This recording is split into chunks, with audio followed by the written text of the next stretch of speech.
Hi, my name is Latoya Moore, and right now I want to take the time to discuss communication, more specifically, effective communication in nursing. Throughout my communication course, I learned different strategies and techniques that could be useful in the execution of a proper and effective way of communicating. Throughout life, I always struggled with speech, and more specifically, public speech. And I feel that things that I have learned throughout this course have been very helpful in helping me to overcome those obstacles that I was facing.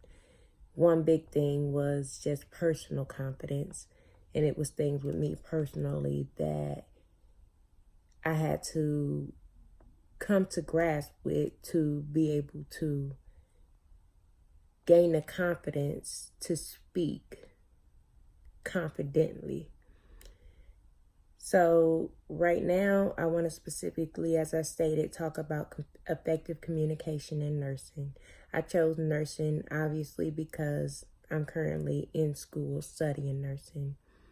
And I've also been a nurse for now 7 years. So this is a topic that I feel is very important and that is required to do this job.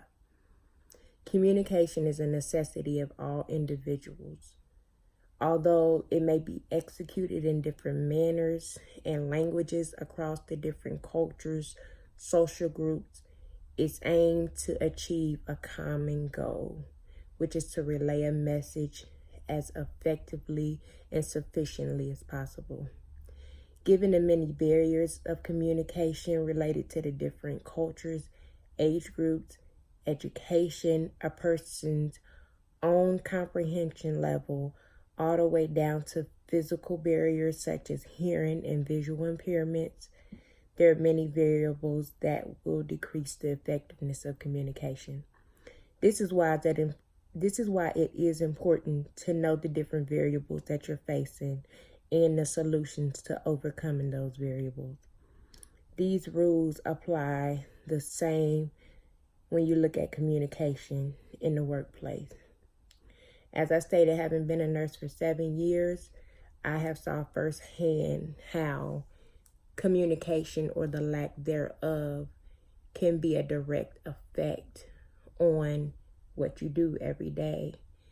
As simple as not relaying a message to the oncoming nurse or not properly transcribing orders from a doctor can be a matter of life or death for a patient.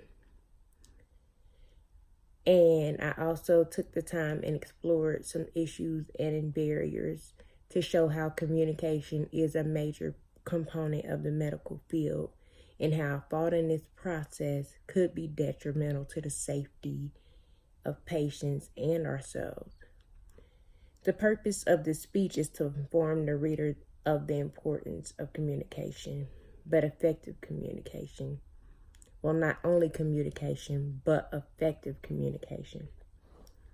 I will give some persuasion as to why people should learn to properly communicate in daily life and in the workplace. I also give pros to effective communication and cons to the lack thereof, including examples and statistics to support why it is important. As we've all heard the saying go, communication is key. Nurses act as the hub of communication, relaying and interpreting information between physicians, caregivers, family members, and patients. The ability to establish effective communication in nursing is imperative to providing the best care possible. Communication is a vital element in things such as prevention, treatment, therapy, rehabilitation, education, and health promotion. Studies have shown how effective interpersonal communication strategies by nurses in both personal and professional settings may reduce stress, promote wellness, and therefore improve overall overall quality of care. To ensure effective communication,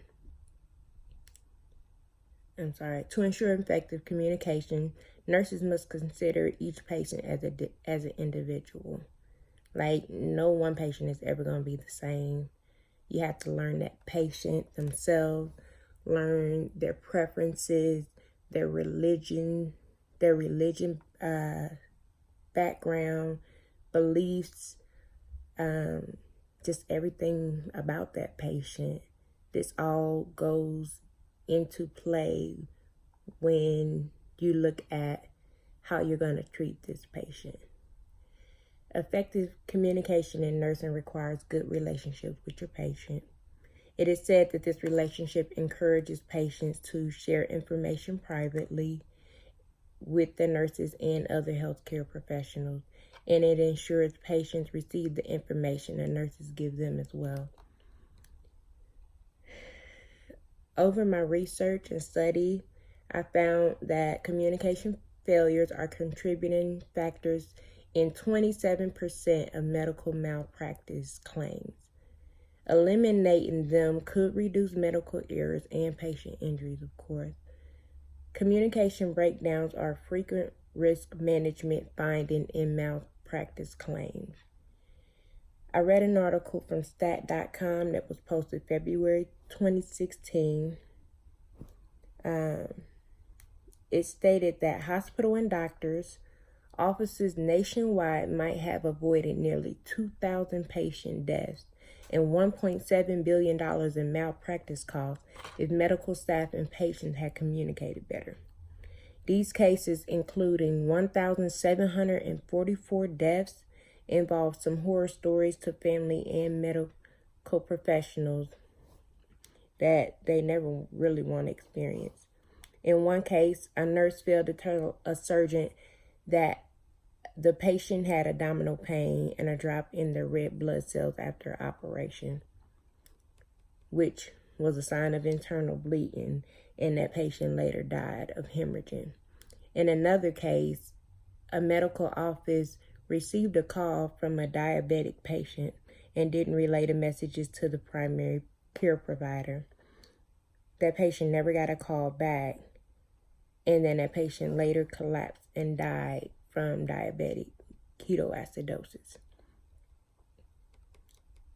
These are just a few examples of some of the different tragedies that happen in result of inadequate communication.